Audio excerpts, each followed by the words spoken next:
Welcome back to Newsroom. I'm Chella Smith. This is your Middle East U.S. entertainment news here on YouTube. I air on Fridays. I bring you the latest on reforms in economics Iraq based on reports put out by the Middle East news media outlets. I do this weekly review and it's based off my interests. Thank you everyone for joining me. Today is November 11th, Veterans Day. Veterans Day is a federal holiday in the United States observed annually on November 11th for honoring military veterans of the United States Armed Forces. I'd like to thank all our veterans today for everything that you do. Taking a look at Iraq, last week we talked about oil revenues, bank associated with the United States, and the IMF predicted growth of Iraq. Let's take a look at this week's headlines. Shafak News reports the Iraqi Minister of Foreign Affairs announced Monday the holdings of an Iraqi-European dialogue early next year. The ministry's statement stated that the Deputy Prime Minister and Minister of Foreign Affairs, Fahoud Hassan, met the high representatives for foreign affairs and security policy in the European Union, Vice President of the European Commissions in the Emirates capital, Abu Dhabi, on the sidelines of his participation in the work of the 13th session of the Shir Forum Bainayas, which is held under the organization of the UAE Ministry of Foreign Affairs and International Co-operations. Joseph Borrell congratulated the Iraqi minister of the occasion of the forming the new government and reviewing confidence in him as Minister of Foreign Affairs of the Republic of Iraq. For his part, Foreign Minister Fahoud Hassan gave a summary of development of political process in Iraq, the formation of the new Iraqi government, and the features of the next stage, expressing his optimism in the success of the new government due to the abilities of political support and in light of the high economic and financial level in Iraq. During this meeting, according to the statement, they discussed relations with the European Union and its countries to serve common interests and the Iraqi-European dialogue, which is expected to be held early next year. The statement also said that a number of files of common interest were discussed, in addition to the latest developments on the regionals and international arenas, and they exchanged views on them. Shafak News on Monday reports the Iraqi Minister of Finance, Taif Hassan, assigns the Minister Advisor Abdul Hassan Jamal to supervise the work of government banks. It was stated in an official letter that according to the powers entrusted to us, we have directed to assign Abdul Hassan Jamal, the financial advisor to the ministry, to follow up on the work of banks and their branches, to provide vision of subject of their structure and automation, to identify weakness, to find solutions, to express a clear and frank opinion, to submit to us, and to monitor the work of those banks.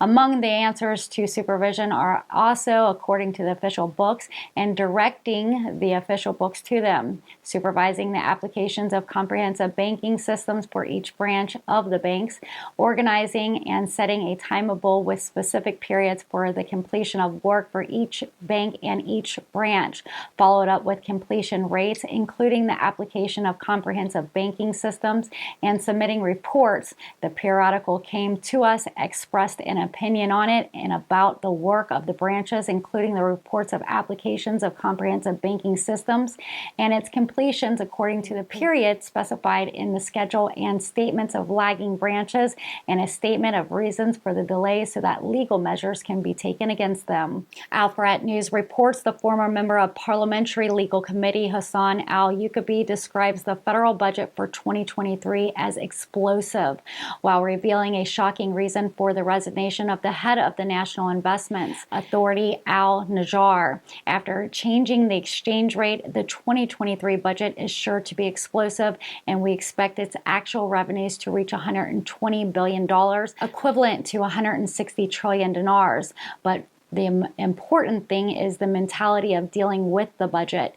He stressed the importance of changing the mentality of spending in the budget and moving away from methodology and formulating our wrong budgets, and they must be based on higher interest of the state and the real suffering of the citizens and vital investments and service sectors.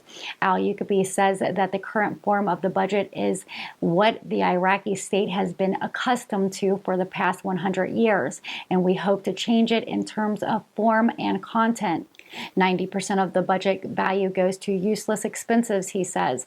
45% of salaries, 25% of social benefits, 15% of loan installments and interest, and 5% of subsidies. And he indicated that the 2021 budget was dreamy and unrealistic, with loans of more than 56% and oil revenues in 2022 by 95%. If the oil price drops to half, the current price will be unable to pay salaries, stressing the need to develop the tax and customs sector to enhance oil revenues. Al-Yukabi pointed to Iraq's need for strategic planning to develop the productive sector and the oil revenues plan for the 21st budget, $20 trillion, and the non-oil revenues are 12 trillion dinars. He added the negative effects of the decision to raise the exchange rate must be addressed, and employees who receive salaries of less than 1 million have been affected by raising the dollar, as well as those entities to social assistance, stressing Iraq's need for $125 billion to complete the lagging projects. Al-Yukabi called for structuring the state and placing powers in the hands of national competencies capable of achieving, as some governors did, not spending the money due to their inability to accomplish, and the necessities of limiting spending to vital sectors such as agriculture and industry, which needs 5 years to reap the fruits of strategic investment plans, he says. The oil-producing government and suffering and actual expenditures of the petrodollar must be increased to address the negative effects of the projects. Previous governments failed to withhold these allocations, and educational infrastructures were neglected over the past years, and the sum recycled for the development of the regions can be invested centrally. And then also, according to IraqiNews, they report that al-Sudani said in a press conference held on the 8th after the cabinet meeting, "We will present the draft general budget for 2023 to the House of Representatives soon." He also added that we will meet with the delegations representing the Kurdistan region to agree on the issues of the budget and the Kurdistan regional shares of it before submitting the draft laws to Parliament. Al-Sudani stressed that the federal government will agree with the Kurdistan regional government on the files, the general budget, and the Kurdistan regional shares, as well as the oil and gas files and the joint brigades work in the areas of the security vacuum. Shafaq News reports the Iraqi Minister of Finance, Taif Sami Mohammed, discussed Tuesday with Elena Romanowski, the ambassador of the United States of America to Iraq, the paths of partnerships between the two countries. According to the statement of Ministry of Finance received by Shafaq News Agency, that during the meeting, the minister welcomed the American ambassador, praising the level of bilateral relations between the two friendly countries, and stressed the importance of continuing to build on and strengthening the achievements that have been achieved in a way that contributes to opening wider horizons at all levels, including the aspects of finance and economy. He added that the paths of the development partnerships linking the two friendly countries and the importance of continuing and upgrading them to achieve common aspirations and goals that were discussed, in addition to discussing a number of financial and investment issues.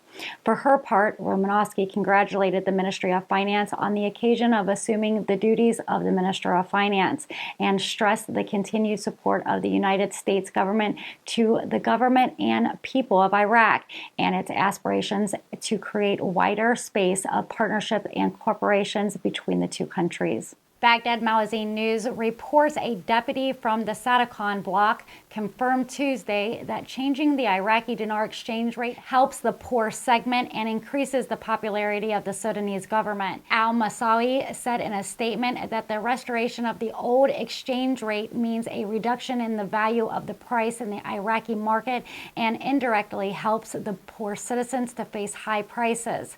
The statement adding that changing the exchange rate means increasing the popularity of the current government because it took an approach contrary to the previous government, which narrowed the Iraqi citizens.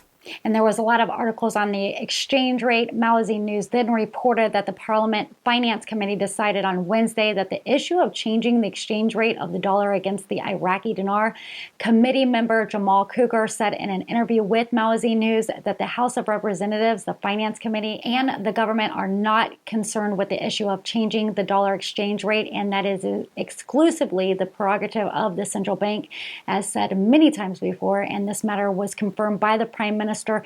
He added, it is not the right of any deputy to intervene or to make statements in this regard, and if they want to respect the terms of reference. And you've been watching Newsroom Weekly Review. I'm Chella Smith, your Middle East U.S. entertainment news on reforms in economics Iraq. I bring you the latest Dinar news without having to keep up with all the different outlets. I'm here on YouTube every Friday, so don't forget to subscribe and make sure you turn those notification bells on. If you like my content, give me a thumbs up. Thank you for all the kind support through your likes, comments, and shares. I'm on Patreon a few times a week. You can always join me there. The link will be posted in the About section of this video. Have a fantastic weekend, everyone, celebrating with your veterans and loved ones. I'll see you guys next Friday. Take care.